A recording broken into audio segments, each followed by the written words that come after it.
Welcome everyone to Radix Nutrition's podcast with me, Mike Rudling, where we discuss all things health, performance and nutrition, from the design process behind our products to the amazing feats of the people who use them. So today on the podcast, we're lucky enough to have Chris Martin join us. So Chris is involved with Project Empower, so he's their ground contact. He's got a lot of experience ocean rowing, and so they've brought him on board to help out with weather routing and just to be a contact for general advice, and he's the one sort of talking back and forwards with the team. So Chris, welcome to the podcast. Hi there, great to see you. So Chris, you've got a really interesting background that I'm sure a lot of our viewers would love to hear about. I mean, ocean rowing, such an incredible sport, such a demanding sport, and people always wonder, how do people even get into that? I mean, what sort of drove you into ocean rowing? How do you end up in this sort of crazy sport? It's a really weird, twisted sort of journey that I had. So unlike most ocean rowers, I actually had a history in rowing before deciding to row an ocean. And I was part of the British squad for a few years as a junior, and heard about the first Atlantic race and thought it sounded quite exciting. Moved on to be part of the under-23 team and finally the senior team. At sort of like World Championship level, didn't quite get my legs up into the Olympic team, but sort of did okay for a bit until somebody realised I was, only 6 foot high, and that's not quite big enough, and I wasn't quite big enough an engine to be part of the Olympic squad proper. Are you being a little bit modest, Chris? You've been to 6 World Rowing Championships. Yes, yeah, and came back with medals from each of them. So. Better than most. But I had loads of fun. Really enjoyed my time in sort of like, I was lottery funded here in the UK for a little while, which just made it viable. You know, trying to live, work, eat, and row, and do a university course at the same time. It's just you're being pulled in so many directions at once that at least being able to know that you can put food on the table and a roof over your head, you know, that's pretty much as a sportsman, that's all you want and need, isn't it? You need to be able to get up at 6 a.m, go training for 5 or 6 hours, come back home, rest, get up, go and do your weight session in the afternoon, and to be able to perform at your best. And then once I got dropped from the squad after a patch of illness, injury, and some pretty bad results, I still wasn't done with rowing. I was still really enjoyed it. Loved being part of a team and a crew.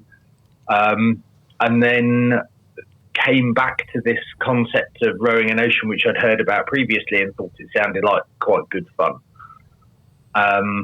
And originally, I think, signed up for the Atlantic rowing race, which at the time was run by a company called Woodvale, and signed up as a pairs team with a friend of mine from the rowing club. And about 6 months later, realised that we'd done absolutely we got scraped together a bit of a website, and then that was it. We hadn't done anything else. And it became pretty apparent that nothing else was really going to happen unless, you know, one of us stepped to the side and let the other one get on with it. And I sort of stepped forward and was like, right, well, I still want to do this.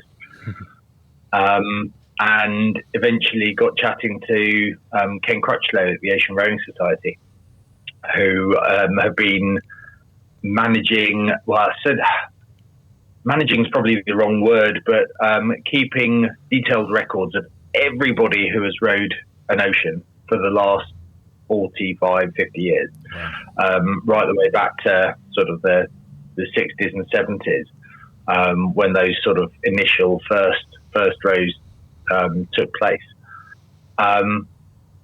And he sat me down with a cup of tea for a bit, showed me what a water maker looked like, gave me a packet of dried food, showed me what an EPIRB was, and booted me out the door. Oh, and said, "Oh, well, if you're looking for a boat, here's a guy to call, Jeff Allen, lovely guy. He's got a boat, best solo boat out there that's available for charter. So give him a call." I was like, bit dazed, gave Jeff a call. Jeff said, well, I've got a boat. If you want to use it, that's great. If you don't, no problems at all. I need somewhere to keep it. I hear you're a member of a local boat club, and bizarrely, we only lived about 5 miles away from each other, so it was quite a nice fit in that sense. And it worked out that we had an agreement whereby he could keep the boat at my rowing club at Molesey. And if I decided to use it, then that would be great, and I'd pay him for using it. And if not, then that was fine. And he just got a little bit of time where he didn't have to worry about where the boat was being stored. And he got the use of his front garden back, which his wife was very keen on. And everything sort of fell into place from there. So after getting a boat, then I called the Ocean Rowing Society and said, well, look, I see you've got a race happening. So I was like, oh, well, okay, fine. What do I need to enter? Well, just let me know that you want to enter and your name's down. You don't need to pay any money. I'm like, right, fine, okay, great. So within the space of, I don't know, maybe a week, I'd got a boat, somewhere to keep it, and a race entry. And so it was like, well, the universe is telling me this is going to happen. And then, of course, as soon as the boat arrives, everybody is saying, well, hey, look, so Chris, you're rowing the Atlantic then? I'm like, well, yeah, I guess so. I hadn't really put that much effort and thought into it yet, but if it's this easy, this is great. And that was how my journey into ocean rowing started. Had you done much in the ocean, sailing or anything up until that point? No, sort of, other than being on a ferry. That was probably about my only experience of being at sea. So it's a really different environment to be in. But that's entirely typical of most ocean rowers when they decide to start rowing in ocean. I'm quite curious, Chris. Obviously, being sort of a high level rower and then going into ocean rowing, I wonder about the skill transfer and how much of a difference that is. Obviously, there's a huge amount of logistical factors and you're actually living on the boat and all that stuff. But what do you find is different about the way you have to stroke the oars or your actual technique or things like that? Yeah, I think the boat is so heavy that it is it's almost entirely incomparable. So if you try and row an ocean rowing boat like you would a single scull, one weighs 14 kilos, the other one weighs nearly a ton. And you come up to the front end and you get all connected and your back just shatters because there's just no you rip the oars through the water. You're putting loads of effort in, but the boat still goes it's the same distance. It's not going to make any really appreciable difference. Wow. So it really is, it's all about just, you get the boat moving as best you can, and then it's just around just keeping it moving and trying to connect to the water. Something I spent a while trying to talk to Damian about, because he's just so physically capable of breaking the oars if you put everything into it, I reckon. Yeah, he was comparing it to like a row at the gym, a machine row or a weighted row, every stroke being that intense and that heavy. Yeah. I mean, it is.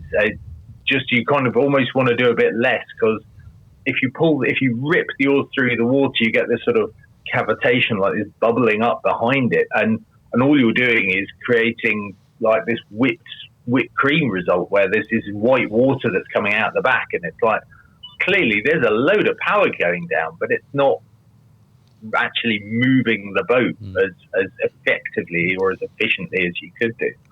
So it's trying to get the boat speed up to that point where you can put more and more power in. But in order to go double the speed, you need to square the power. So you need to have like 4 rowers to go faster, double the speed of one in the same boat, and that just isn't really viable. So it really is all about little incremental gains in terms of from the physical aspect and the standpoint of things.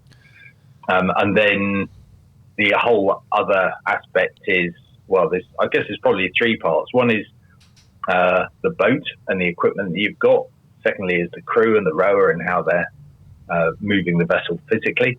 And then it comes down to weather, currents, waves and and all that sort of natural element to things.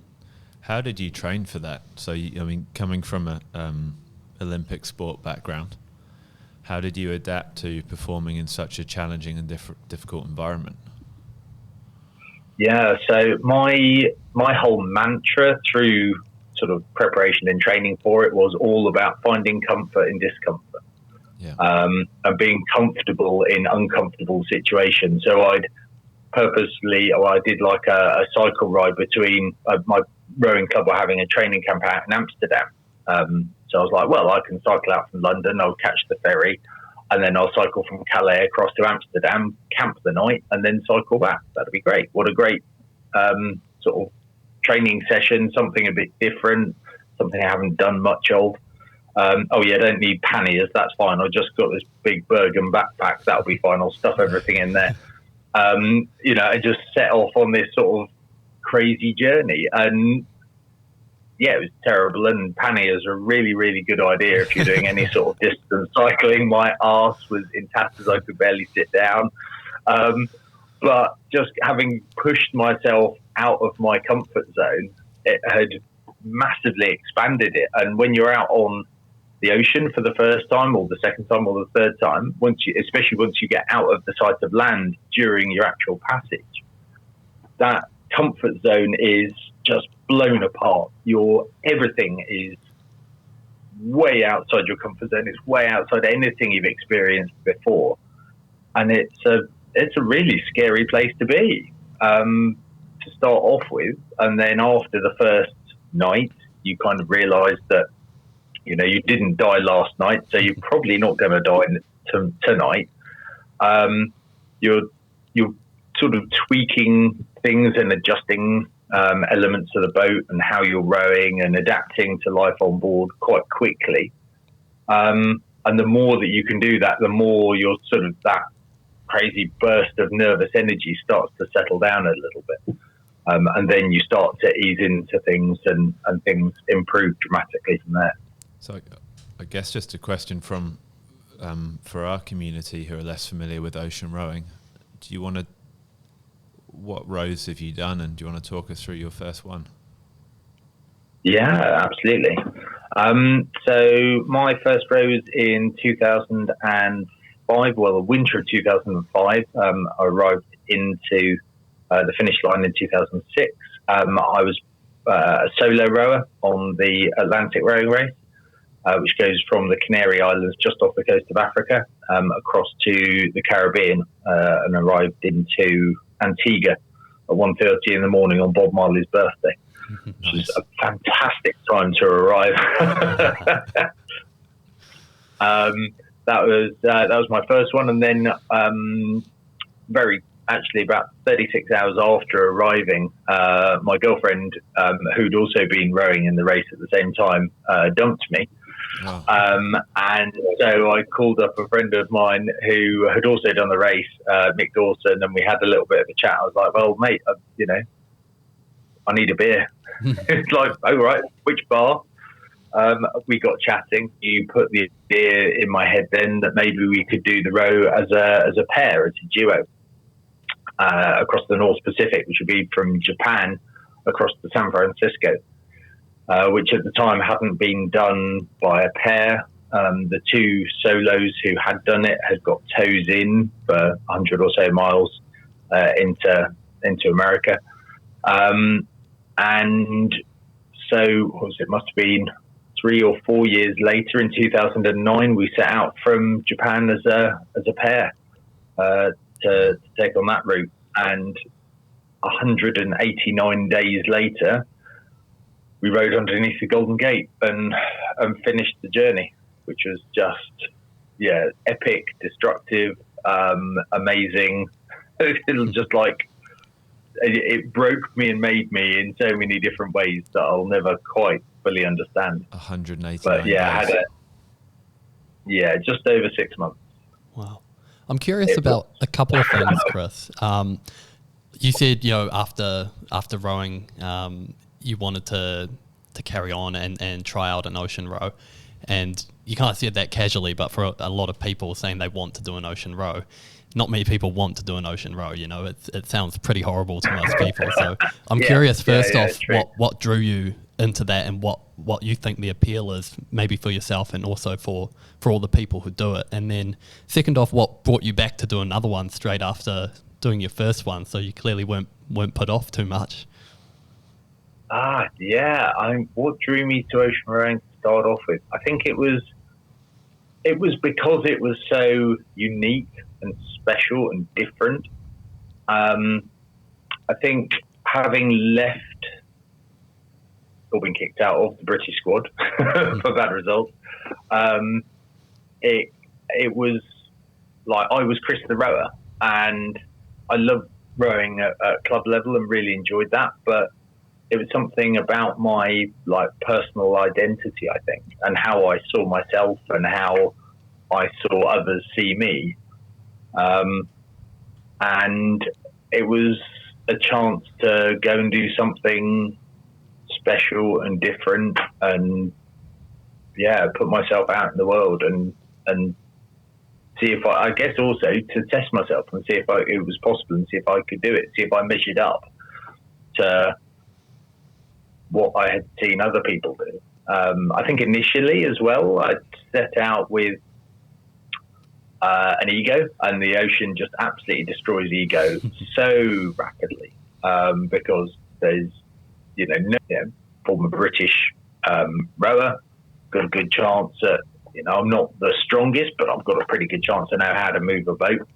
I'm going to take on the record, which I think at the time was 42 days. For solo across the Atlantic. Like, well, there we go. There's my record. Let's go. Let's have it. And after about 3 or 4 days, I was way off the pace. There was no chance of me getting close to that record speed. So I was like, right, we've got to do something big. Let's lose some weight from the boat. So going through the toolkit and some odd bits of spares. Like, right, don't need a hammer. That's fine. What else can I throw out? Empty some of the day tanks of ballast water, so 20 litres of that went over the side. I was like, well, I must have lost maybe 25 kilos in the boat weight, that weighed nearly 1,000 kilos. So that's got to make a really appreciable difference. And 2 days after that, I was like, it's made no difference at all. Like, what was I thinking? And at that point, I realised that I wasn't going to break any speed record. And I had a choice. I could either keep on like getting up super early, thrashing myself, doing everything I possibly could, and trying to break that record no matter what, knowing that in my heart there was no way I'd ever be able to achieve that goal. Or I could reframe the situation I was in and just take it as an incredible experience and enjoy it. And that was the route I chose to go, and I'm so happy I did, because I just loved every moment of the trip after that, just experiencing every single moment, every single day, every single stroke, and just like doing the best I could, but not being beholden to some abstract concepts of record and pace that I was never going to be able to achieve, and just had a much more enjoyable journey because of it. I'll be laughing and chatting to myself most days, and had a great trip. And I think off the back of that, lots of things went wrong, but from electrics going down, the water maker breaking, all my oars snapped. I had to get some more resupplied by the support yacht. The rudder snapped in half. All the things that you sort of now, I would look at an old boat and go, right, we're going to rip all that out, put new stuff in it, and you'll be fine. At the time, I didn't know anything about that, and I don't think the sport really. It was still quite an early phase for the sport as a whole. Now we know a lot different, and we'd probably pick up on those things a lot sooner as potential problems.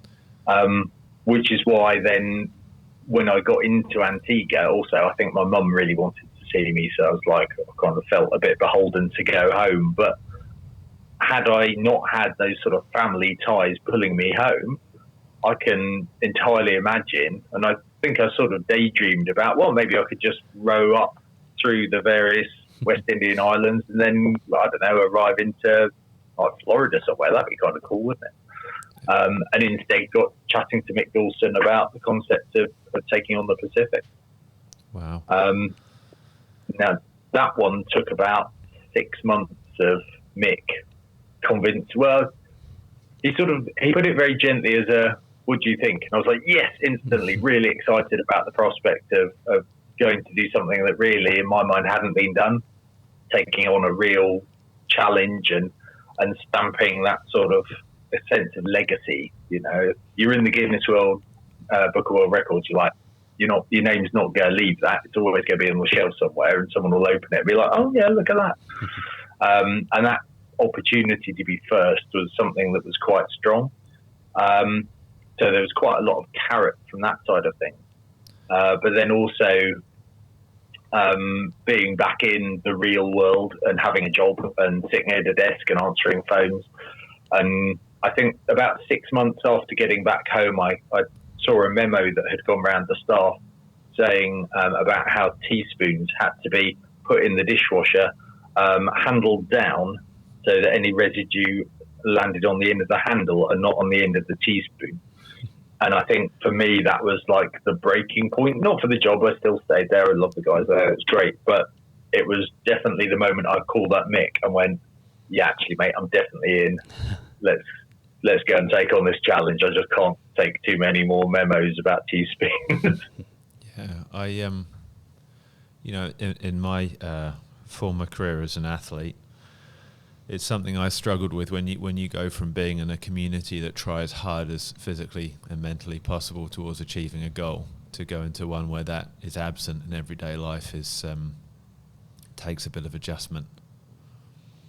Yeah, definitely. I think there's a lot of former professional athletes from whatever sporting background they come from really struggle, and I don't think it's something that sporting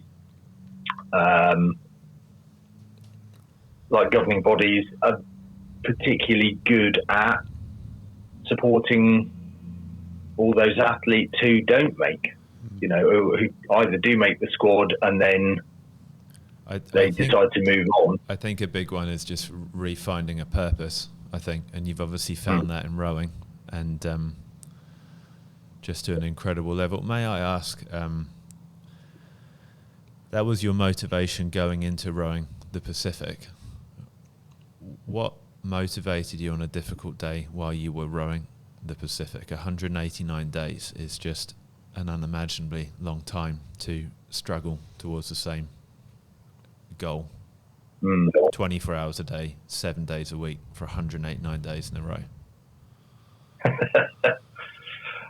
I think it basically just became a job. So, yeah, like every day, 6 times a day, the alarm would go off. Like, oh, right, okay, 5 minutes, I'm on my way. Yeah, okay. Crawl out the cabin, get on the oars, get off the oars, go and sleep. And it just became, that was what life was. And I guess that sort of makes it a bit easier, doesn't it, in some respects, because you're not questioning stuff very often. If you were always like, oh God, why am I here? What is all this about?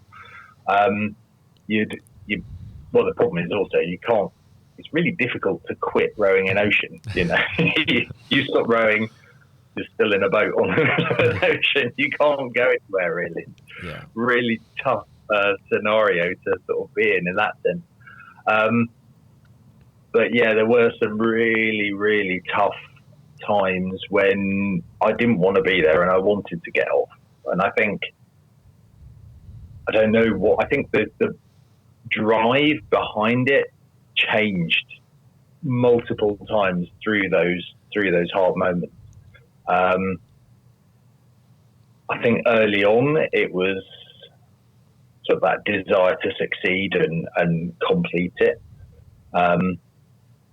And then I definitely remember there was a moment, I'm not a particularly religious person at all. But there was a moment on day maybe 110 or something like that, and the current was coming against us, and we were struggling to make any sort of headway, really fighting against it. I was absolutely exhausted. I just had enough of being on the water. And yeah, I kind of had a bit of a breakdown and a cry and a little thought to myself. And I prayed for a bit and asked for the current to change, because I just couldn't cope mentally with what was happening and with the situation we were in. And within half an hour, the current did change. And it changed for a couple of hours, and then it went back to what it was doing before. Who knows? Still can't, or I've got, it's, yeah, freaky and scary and amazing, but there's,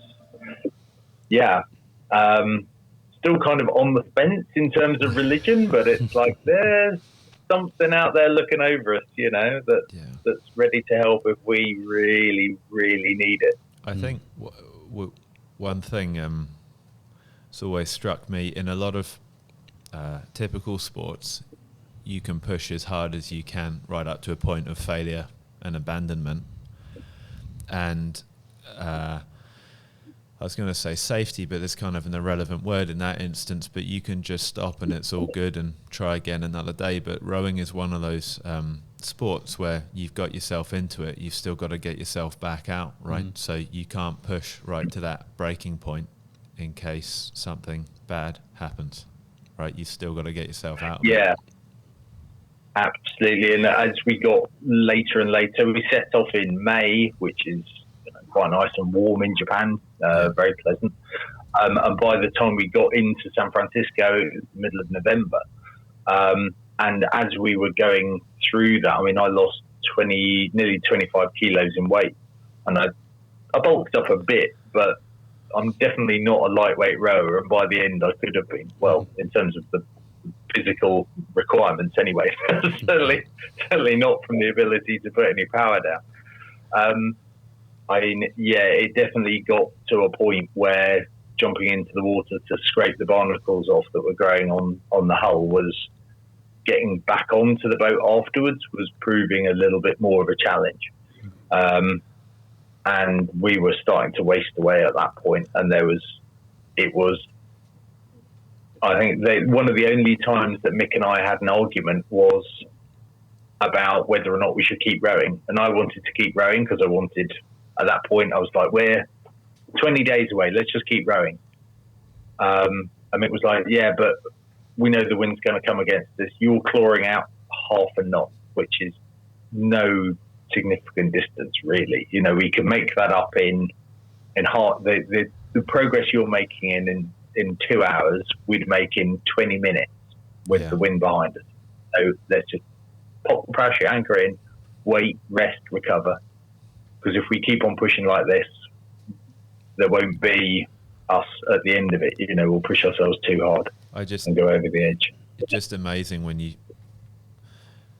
I come from an endurance sport background where you can have a lot of the same conversations around physiological capabilities and the ability to perform over a long period of time. But when you start moving into that extreme endurance sport where you just have to maintain a good sort of metabolic safety margin on what you're doing, physical and mental, just to be able to look after yourself if it all gets really challenging is something we talk about a lot, I think, when we try and look at how to support someone physically through our product and what we do to make sure they're in the best position possible to be able to look after themselves when it gets really, really tough. But can't be many sports more challenging than ocean rowing, and a 189-day row is phenomenal. So just incredible experience. Tough man. Well, I think we had a really good crew, and I think that's it. That we each had different things that we brought to the team. We looked after each other. And I think that's the other part, a big part of the whole challenge is to be able to spot when somebody else is at risk, and to back them up and support them and get them back into the right place, and so you can move forwards together. That's a real strength. So Chris, we've obviously met you through our involvement with Project Empower, and being their ground contact, you probably speak to them a lot more, but we're absolutely enthused with what they're doing, and we're following them every day. So I'd love to hear from you.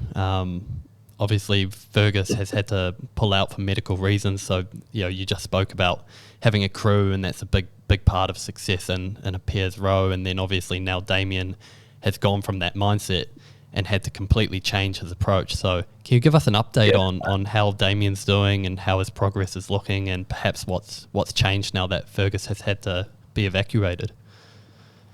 Yeah, actually, as I was saying that, I was just thinking, poor old Damian. It's a hell of a challenge to be, sort of have everything, your whole mindset being about, the two of us, and then all of a sudden it's the one of us. I think Damian's in a very fortunate position in that he has previous experience of rowing the Atlantic solo, going the other direction. I know he didn't want to do another solo row, and this has sort of been foisted upon him, but having had that experience of going by himself previously will hold him in massive stead, really help him out. He's still doing really well at the moment. He's about to get, I'd say, run over, probably the right phrase, but there's remnants of a hurricane that it's sort of destabilised, and it's all flattened out and not as savage as it once was, but he's still going to see sort of gusts in excess of 40 miles an hour or 40 knots, sort of sustained winds for about 12 to 18 hours. And this is so I was literally just giving him a weather update just now.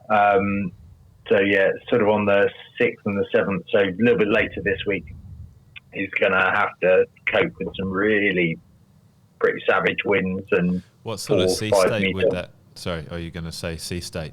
Sorry, it's about 4 to 5 meters, which is the significant wave height. So that means that's like the top 1/3 of the average wave height. But of course, waves can sometimes confluence together, so you can get waves that are double that. So potentially 10-meter waves. Much bigger than a house. Yes, it's just, I know, 7 to 10-second period, so fairly close together still. I think at this point, sorry, how do you, what advice do you give to him, and what would he be doing in preparation for that? Yeah, and I think it's, at this stage, he's still got a day or so before it starts to punch up and get a bit aggressive. So it's around getting things strapped down, prepared, ready. And it's big. It's the strongest weather he's faced so far, but it's not game changing. It's going to slow him down, I think, because it's going to mean he's going to have to put the parachute anchor out, which is like a big water parachute that holds on to the sea. And the sea state, it goes up and down, but it doesn't, the ocean's not moving. Well, it is, but it's actually only moving because of the Gulf Stream rather than because of the wind that's pushing it. So for him, I think for a few hours, also the other part is getting prepared. So making sure that he's got all his safety kit tethered and strapped into the boat, and he can easily access it. Deploying the parachute anchor is key. Making as much water as he possibly can, just to weigh the boat down a little bit more and provide that extra self-righting motion should he need it. But to be honest, that parachute anchor should make it the safest place available. It's going to be a bit rough, and I've seen a couple of videos of another crew I've weather routed for about 5 or 6 years ago, and they got run over by a hurricane. Oh, sorry, no, I was land support. I wasn't weather routing. But yeah, they got run over basically by a hurricane, and they're in sort of 60, 70 mile an hour winds, and you can just see the back of these waves disappearing as they're filming out of their cabin. And they're joking about chocolate bars and what they're going to have for dinner. It's a scary place to be, but the boat it's designed for it. It's actually, I would much rather be in an ocean rowing boat with a parachute anchor out the back than in a yacht, because there's far more things to go wrong. It's not really designed to cope with those sort of conditions. So yeah, Damian's just going to have to wait it out and it picks up around dusk, and by the afternoon it'll be starting to ease off. So it isn't that long he has to wait it out for, but it's going to be unhappy and unpleasant for him whilst that's coming through. And then knowing Damian, he'd be like, right, I've had a rest, press your anchor in, let's get going. You mentioned there, Chris, you talk about the Gulf Stream, which we've heard a lot about for their row, but previous to that I'd heard nothing about it, and hearing some of these facts about it, it seems quite incredible. Can you just explain, for our viewers' sake, what that is and how that actually forms? Yeah, so it's there's different sorts of water current around the world. They're mainly due to, they are, I think it's around salinity, differences in salinity, so salt, how salty the water is, right. Is how they're actually formed from a sort of a mechanical standpoint. But this is a warm water current which comes up from like the West Indies and Florida. It also joins another one that comes around the Gulf of Mexico, and then they join together and then power up the side of Florida, snake across the south end of Carolina, and then push out into the Atlantic.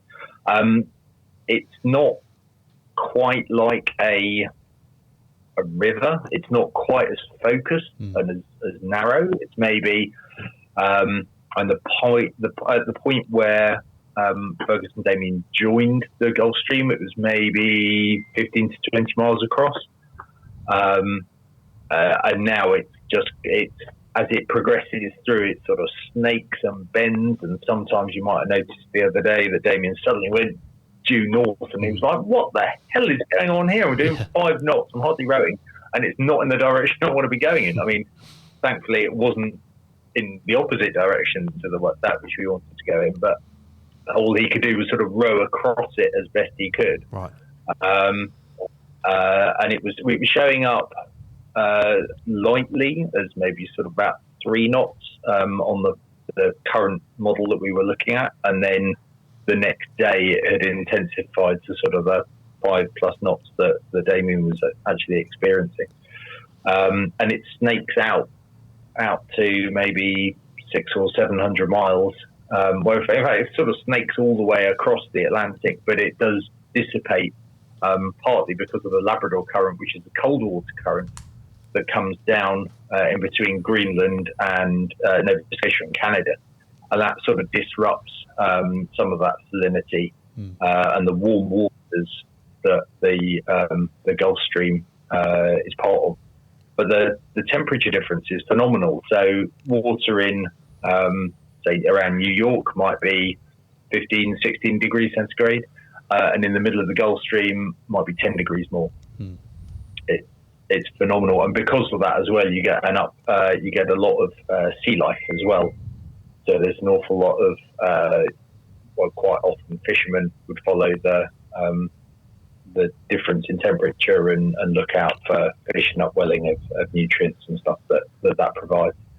But it means that I've got to try and guess at where the wind is going to be best for Damian, where the current is looking like it might be in a week or 10 days' time, as a rough sort of outline to things, and try and get him to sort of head towards various waypoints on the way there. And there's been patches where he's been brilliant, and he's done so well to get out and in it as early as he has, and it's meant he's got much more stable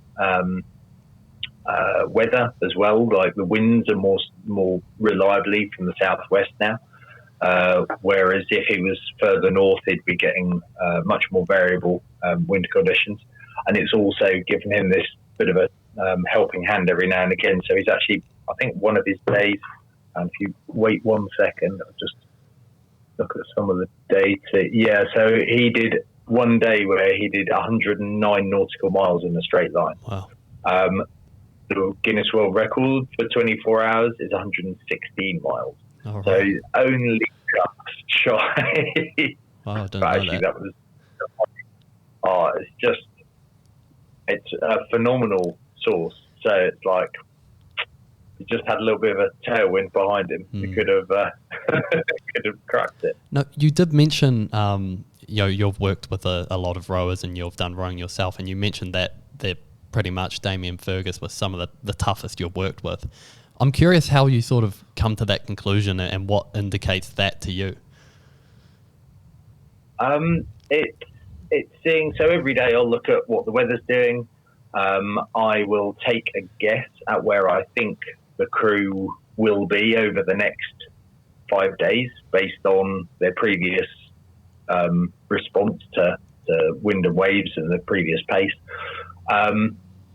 And I've sort of I feel now I've helped 160 odd people row across ocean. So I feel I've got a pretty good handle on, what a pair's boat should be doing roughly, with one rower changing over. Okay, so there's one person at the oars the whole time. This is what we should sort of expect. And within the first week, I was like, oh yeah, that's about double what I was expecting them to be doing. Like, they're just basically like completely different. I'm like, right, okay, I just need to reframe what I think is possible. They are such strong individuals. They were ready to unleash hell as soon as they got on the water. I think the boat really helps as well. It's a little bit more slippery than some of the other boats that have been seen before. It's a little bit narrower, a little bit rounder in the hull, and it's a good fast pace that it can allow them to achieve. Yeah, I think all of those things together. But you can't do anything without an engine. And those Fergus and Damian are definitely some really big engines. Yeah. It's great. It's like going out on a rib and you look at the back and you go, oh, I've got twin 130s on here. This is going to be great fun. So speaking of that engine, obviously we're part of fueling that engine, and being a nutrition company, we're obviously very interested in what the strategy ends up looking like, because obviously we were quite involved with the planning behind that, and we met a lot with Damian to talk about that. But then obviously getting out on the boat, it's not always as straightforward as eating 10,000 calories like we might suggest he does, and we know they were struggling with appetite at the start. So have you got any insight on what their nutrition's been like and what the strategy there is and how it's ended up for them?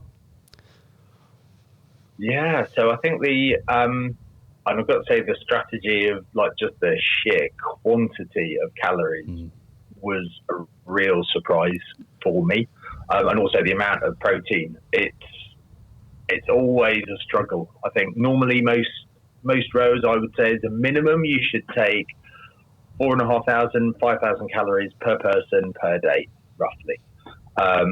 And if we look historically, we can see the average for a pair is about 95 days. So you might suggest maybe, okay, we'll take 110 days of 5,000 calories a day, something like that. And Damian was like, no, we're going to take 60 days worth of food because that's what we're going to eat. Like, okay, show me, can I see you're working? And he talked me through it, and I was like, so how many calories are in each day? And I think we worked out, and it's pretty much 12,000 calories, which is just a ferocious amount of food that most normal people wouldn't be able to put down. but then having seen Damian and Fergus was like, yeah, I think they'd actually be able They're to. big guys, One of the few people that might be able to do it. I think they'd had they've got breakfast and main meals from you guys from Radix, and then they've also got those the smoothie patches as well. And it's literally, the plan was that every single time they come off the oars and change over, they'd fire a smoothie down. And for most other crews, they might finish a session and have like a half a chocolate bar or something like that. So it's a really different makeup in terms of just the macronutrient side of things. You know, the amount of protein they're firing down them is phenomenal. And that can only be advantageous when you're trying to reduce muscle damage and to help your muscles repair after 12 plus hours on the oars. Because most rowers do see a lot of wastage of muscles they're not using as much. They see a lot of wastage of just their bodies, like they become this weird, lean, sort of walking chicken, sort of really thin legs and then this sort of really big back muscles, and that's about it, and everything else has just sort of got eaten away. Yeah, it's going to be fascinating to see what they look like when they come back to land. Yeah, I think getting a nutritional strategy in place that allows you to have a really solid plan A, look after yourself. You can always extend it out if things go sideways, right? So plan A, 10,000 calories or more. Plan B, you could eke it out a little bit more if you had to. But we're just kind of surprised at people look at nutrition in the way that they would just normally look at food. Are they going to be hungry? You know, do they have enough to not be hungry? And obviously there's more that we can bring to that to support the body to perform, and it's a pretty fascinating area. Yeah, absolutely. You're absolutely right. People kind of go, "Oh, what does it taste like?" These are my favourite flavours, and that's pretty much, like, right, I need breakfast, lunch, and dinner, and I have some snacks, and that's pretty much as far as most people take it. And they'll probably look at a total calorie count, and that will be it. I think that it is very natural for the first week or so of an ocean road to see sort of suppression of the appetite, because it takes a little while for your body to realize, I think, exactly what it's taking on and how much it needs to be fueling. Plus also a bit of seasickness. Maybe you're taking some anti-seasickness medication, which sort of doesn't help with appetite and generally sort of suppresses all those sort of natural triggers which would be pushing you to get tucked into food. And also then it's just around that it's a bit different to what you normally do. You know, you can't just phone up Uber Eats or some other sort of, you can't just nip out to a restaurant and go and grab a pizza. You know, you're like, oh, okay, right, I've got to cook this, but I'm really tired. Am I going to be bothered enough to boil the water to make this? And so it's going through those processes. And once you're out there for a week, it becomes normal. It's your life. And so, you just keep on cracking with it. Awesome. I did want to ask, just going into this, obviously, Damian and Fergus, they were, as you said, doing shifts on the oars, but someone's always rowing. And now that Fergus has been evacuated, Damian's on his own, and I just wanted to ask you if you know what his strategy now looks like on the oars. Yeah, I'm not 100% certain, but I can infer or guess from his tracker.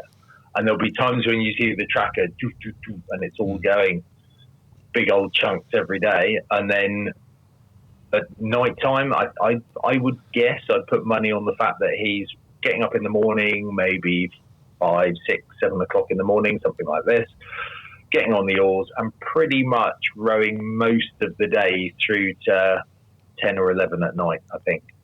And I guess there will be naturally times and breaks in between that where he'll make make food, make water, look after boat things, do a bit of comms, checking what the weather's going to be from the messages that I'm sending, things like this, calling home, making, doing his blogs and diaries and stuff. But for the most part, he's spending a lot of time just rowing on the Oars. Yeah. It's phenomenal. Yeah, I mean, we just find it incredible. I mean, you spend, 2 years or more planning for an event, and then 13 days in, you completely change everything. Your mentality changes. On our end, we think the nutritional strategy has probably changed. The logistics of when you're rowing and when you're sleeping and just everything's changed, right? So with no planning at all, I mean, Damian probably had a few hours notice and he was by himself. Yeah, it was within 4 hours of Fergus making the original call. I called them back about an hour later with having spoken to flight surgeon from the Coast Guard, having a chat with the Coast Guard, guys up at District 1, to say that, Fergus would definitely be coming off. And 2.5 hours, it was about 2 hours after that, they were in communication with the vessel that came alongside to evacuate Fergus, and within 4 hours of that first call, Damian was by himself. I think, which is just the thing is, if you look at it another way, if Damian is that capable to be able to adapt and just suddenly shoulder the load and responsibility of doing the remainder of an ocean crossing by himself, it speaks to someone that's pretty well trained, pretty capable to be that adaptable. I mean, that's not a small decision. Yeah, no, not at all. And there was no hesitation on his part when asked, if we get the choice, do you want to stay on board? And it's like, yeah, I want to keep going. No, there wasn't even that was never a question. But to have to reformat your brain and realign it for something that's different. I mean, it's been Damian's project, but still that doesn't make any difference when your teammate suddenly has to leave. And you're still relatively, you're still early within that first third of the journey. It's a big one. And especially with, young family at home, they're going to be wondering how long it's going to be until he comes back.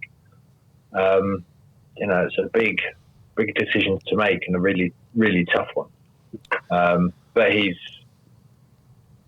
always been, and he's punched above his not inconsiderable weight.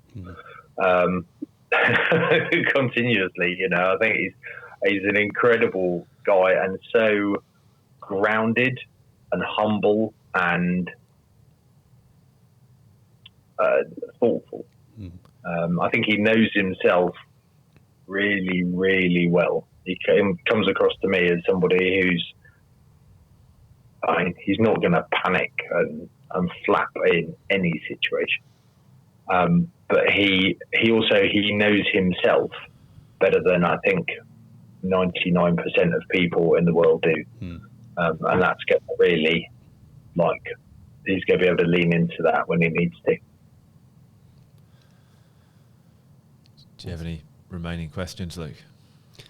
No, I'm happy. Yeah, thank you very much for joining us, Chris. I think we've covered a lot. We've covered a lot of what we want to speak about. It's been a pleasure having you on. No problems. Great to be with you guys.